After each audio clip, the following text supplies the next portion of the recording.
जी उपस्थित है, आप सभी का स्वागत अभिनंदन। तो भगवान तो आपके भाव के भाव स्वरूप भगवान को जो समर्पित करोगे भगवान उसे स्वीकार करेंगे। सबरी ने भाव से राम जी को जूठे बैर खिला दिए और राम जी उसे ग्रहण कर गए। विदुर के घर भगवान पहुंचे, वहां पर भोग लगाया। दुर्योधन माखन मिश्री खिलाना चाहता था, भगवान ने उसे त्याग दिया क्योंकि दुर्योधन के भीतर भाव नहीं। भगवान तो वहां जाते हैं, देखो भगवान कभी ऐसा नहीं है कि वो अमीर हैं तो उनके घर चले जाएंगे।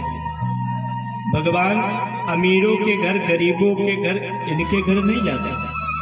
भगवान तो वहां जाते हैं जहां भगवान का भाव पूर्वक भजन होता। सबरी के पास कौन सा 16 मंजिल का मकान था? सबरी कौन से राज्य की रानी थी? कुटिया में रहती थी और प्रत्येक दिन रास्ता साफ किया करती थी। किसी ने पूछा, हमेशा तुम रास्ता बहारा करती हो, कारण क्या है? सबरी कहती है, एक दिन मेरे राम आएंगे इसी रास्ते और मुझे दर्शन देंगे। धीरे धीरे धीरे धीरे काल की गति चलती जा रही है। सबरी की उम्र लगभग बीतने वाली है, वृद्धावस्था आ गई है।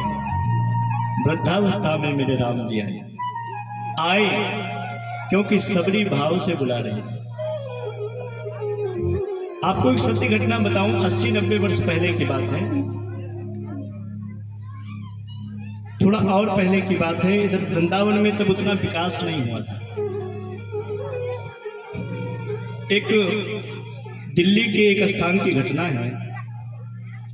महिलाओं ने एक टीम बनाई कि चलो वृंदावन घुमाएं। पूरी गाड़ी बुक हो गई, माताएं बिल्कुल तैयार हो गई थी कि इतने तारीख को जाना है। 4 दिन पहले एक जो भगवान श्री कृष्ण की बहुत ज्यादा भक्तन थी, जिसने ये योजना बनाई थी कि हम चलेंगे वृंदावन, 4 दिन पहले वो सीढ़ी पर चढ़ रही थी कि उसका पैर फिसल गया और वो नीचे गिर गई। उसका पैर पूरी तरीके से जख्मी हो गया, अर्थात उसके पैर में बहुत खराब तरीके से मोच आ गई। वो चल नहीं पा रही, दर्द के मारे बेचारी रो रही थी। किस बात से? इस बात से नहीं रो रही थी कि मुझे चोट लग गई, वो इस बात से रो रही थी कि मैं वृंदावन कैसे जाऊंगी।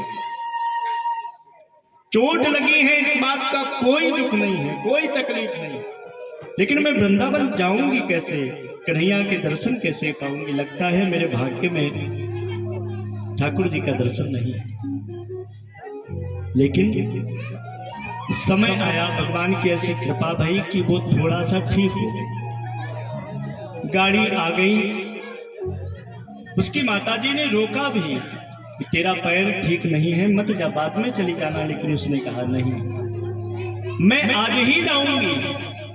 गाड़ी पर बैठ करके वो सबके साथ में, माताओं के साथ में चल पड़ी। वृंदावन पहुंची, ध्यान से सुनना, वृंदावन पहुंची और वृंदावन में बांके बिहारी लाल के दर्शन के लिए जा रही थी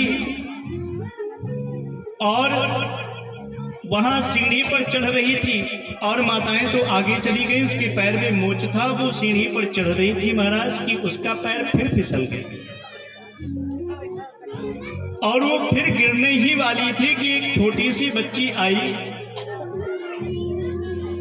सायंकाल का समय था, उसने उसको सहारा दे दिया, रोक लिया।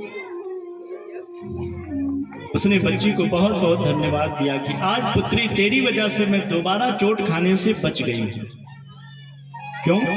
पहले से चोट लगी है क्या?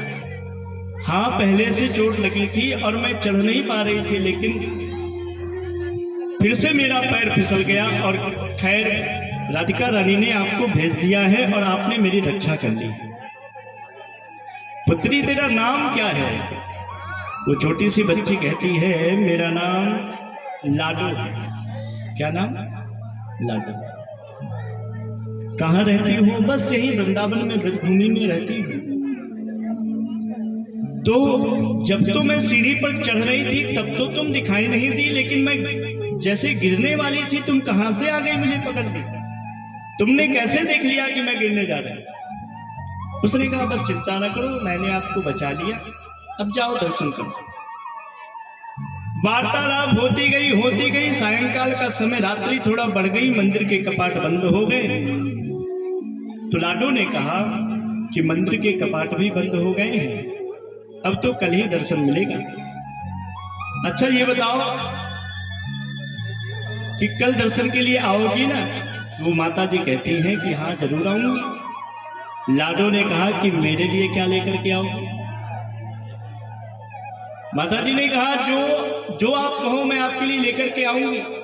तुम्हें क्या पसंद है? अपने लिए वस्त्र बताए लाडो ने। मुझे चूड़ी पसंद है, कंगन पसंद है, और जो तुम्हें प्रिय लगे मेरे लिए वस्त्र देकर के आ जाना। अगले दिन वो दुकान पर गई, लाडो के लिए वस्त्र खरीदा, और एक कन्हैया जी का सुंदर सा वस्त्र बिक रहा था, उसने देखा, और वो वस्त्र महाराज कन्हैया जी के लिए, उसके मन में भाव आया कि क्यों ना ये बांके बिहारी लाल के लिए लेकर के चलूं और वहां पर भगवान के मंदिर में चढ़ा दूं। लेकर के आ रही थी, लाडो का इंतजार कर रही थी, लाडो मिल गई, उनको वस्त्र दे दिया। साथ में लाडो के साथ में एक छोटा सा कन्हैया स्वरूप बालक आया, और उस माता ने बड़े ध्यान से देखा, इतना अद्भुत स्वरूप दोनों का कि देखती रह गई। तो लाडो ने पूछा, अरे तुम इसे बड़े ध्यान से देख रही हो क्यों? वो माता जी कहती हैं बस ऐसे ही एक वस्त्र में बांके बिहारी लाल के लिए लेकर के आई हूं। मेरी इच्छा है कि मैं इस वस्त्र को इस छोटे से बालक को दे दूं। लाडो ने कहा तो इसमें सोचने विचारने की क्या बात, दे दो। लाडो को साथ में आए हुए छोटे से बालक को उन दोनों वस्त्रों को दे दिया। समय बढ़ गया, मंदिर के कपाट फिर उस दिन बंद। फिर उसने कहा लगता है मेरे भाग्य में दर्शन नहीं है। प्रातः काल वो जल्दी आई, सबका साथ। देखो माताएं एकत्रित हो जाती हैं तो कहीं ना कहीं से विलंब हो जाता है। तो उसने कहा आज मैं किसी का सहारा नहीं लूंगी, आज मैं अकेले ही पहले दर्शन के लिए चली जाती हूँ। प्रातः काल वो मंदिर में पहुंची दर्शन करने के लिए। तो मंदिर के जब कपाट खुले ना, तो उसने देखे कि जो वस्त्र उसने लाडो को दिए थे, जो वस्त्र उसने कन्हैया स्वरूप बालक को दिए थे, वही वस्त्र बांके बिहारी लाल और राधिका रानी पहने मंदिर में खड़े। उसकी आंखों से अश्रु की धारा बहने लगी। पुजारी जी से पूछा, पुजारी जी ये वस्त्र कहां से मिले आपको? पुजारी जी कहने लगे कि आज मैंने जब कपाट खोला ना, तो ये बांके बिहारी लाल ये वस्त्र पहन करके खड़े, किसी ने नहीं पहना। फिर वो रोने लगी, रो रही थी, रोती रोती रोती रोती। महाराज पुजारी जी ने कारण पूछा, तुम क्यों रो रही हो?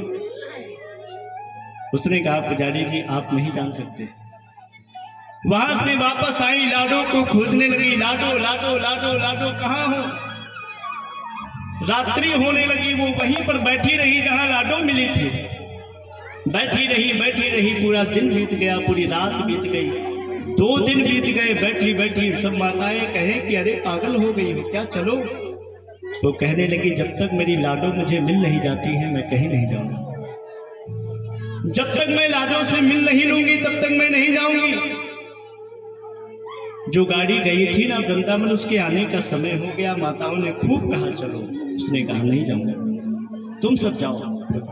सभी माताएं वापस आ गई, वो वहीं पर बैठी रही। 1 वर्ष बीत गया, 2 वर्ष बीत गया, 3 वर्ष, 4 वर्ष, वृद्धावस्था आ गई। वहीं पर रह करके राधे राधे करने लगी, लाडो लाडो करने लगी। वृद्धावस्था आ गई, नेत्र कमजोर हो गए, और उसको विश्वास था कि मेरी लाडो मुझसे मिलने के लिए जरूर आएगी। नेत्र कमजोर हो गए, कुछ दिखाई नहीं देने लगा। सायंकाल के समय लाडो आई, उसी स्वरूप में आई, छोटी सी आई, जैसे आज के 20 वर्ष पहले मिली थी ना, उसी स्वरूप में उतनी बड़ी आई। शाम के समय उसको ठीक से दिखाई भी नहीं दे रहा था। उसने पूछा, लाडो ने पूछा, माँ अभी तुम यहीं बैठी हो, घर नहीं गई? आवाज को पहचान गई, रोने लगी और गले से लिपट करके रोने लगी, गले से लिपटा लिया, चरणों में गिर पड़ी और कहने लगी, हे राधिका रानी, आप साक्षात राधिका रानी हैं, मैं आपको पहचान नहीं पाई थी, आप अपने चरणों में मुझे स्थान दें, पूरा जीवन मैंने बिता दिया आपकी याद में, आज वृद्धावस्था आ गई है, नेत्र से कुछ दिखाई नहीं दे रहा है, तब आप आई हो दर्शन देने के लिए, मुझे अपने चरणों में ही ले लो। इतना कहते कहते रोते रोते उसने अपने प्राण राधिका रानी के चरणों में समर्पित कर दिया। तुझे भाव से भगवान को बुलाओगे तो भगवान क्यों नहीं आएंगे? सबरी ने भाव से बुलाया, राम जी आ गए। मीरा ने भाव से बुलाया, कृष्ण जी आ गए। भाव, भगवान भाव के ही भूखे हैं, आपके धन के, आपके वस्त्र के, आपके संपत्ति के भगवान भूखे नहीं हैं। भगवान राम जी ने सोचा कि मेरी बाल लीला ऐसे ही चलती रहेगी, माता मुझे ऐसे ही प्रेम करती रहेंगी, लाओ थोड़ा माया दिखाऊं। तो कौशल्या मैया कन्हैया राम जी को स्नान करवाने के बाद में, श्रृंगार कर देने के बाद में कौशल्या मैया भगवान के पूजन के लिए आ गई। जगन्नाथ जी का विधिवत पूजन किया, भोग लगाया महाराज। राम जी लीला करना चाहते हैं, राम जी मुस्कुराए और राम जी कहाँ आए? राम जी ने एक स्वरूप अपना पहुंचा दिया मंदिर में और एक स्वरूप से राम जी पलने में झूल रहे। कौशल्या मैया ने आकर के देखा तो पालने में कन्हैया, पालने में राम जी झूल रहे थे। और महाराज जब मंदिर में गई कौशल्या मैया तो देखा राम जी वहां पर भोग लगा रहे, फिर दौड़ करके आई, फिर देखा पालने में झूल रहे हैं राम जी, फिर दौड़ करके देखा राम जी वहां भी है। और यहाँ भुजबात गोस्वामी से तुलसीदास जी महाराज कहते हैं, यहाँ वहां दुई बालक देखा, मति भ्रम मोर की आन विषय, मेरा ही बालक दो जगह, मेरी मति को भ्रम है कि कोई विशेष कारण है।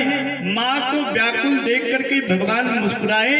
और एक बात सुन लो, जब जब भगवान मुस्कुराते हैं तब तब कोई ना कोई लीला जरूर होती है। हंस दीन मधुर मुस्कानी, ठाकुर जी मुस्कुराए। भुजबात गोस्वामी श्री तुलसीदास जी महाराज कहते हैं, देख राम निज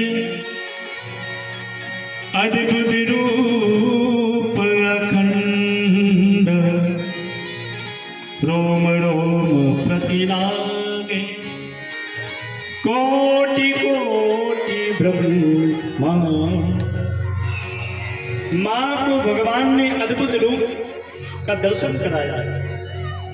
एक एक रोम में, एक एक रोए में करोड़ों करोड़ों ब्रह्मांडों का दर्शन करवाया है मेरे राम जी ने मैया को।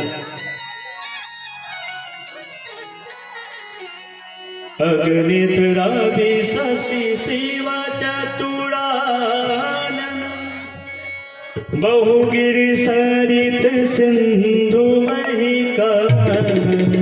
अगणित रवि शशि शिव चतुरानन, बहुगिरि सरित सिंधु महिका। काल कल्प ज्ञान स्वभाव, सो देखा जो सुना काल कल्प ज्ञान स्वभाव, सो देखा जो सुना। देखी माया सब विधि गाई, देखी माया सब विधि गाई। अति सहित करतारी, अति सहित देख जीवन का वही जाही, देखी भगति जो छोड़ जाही।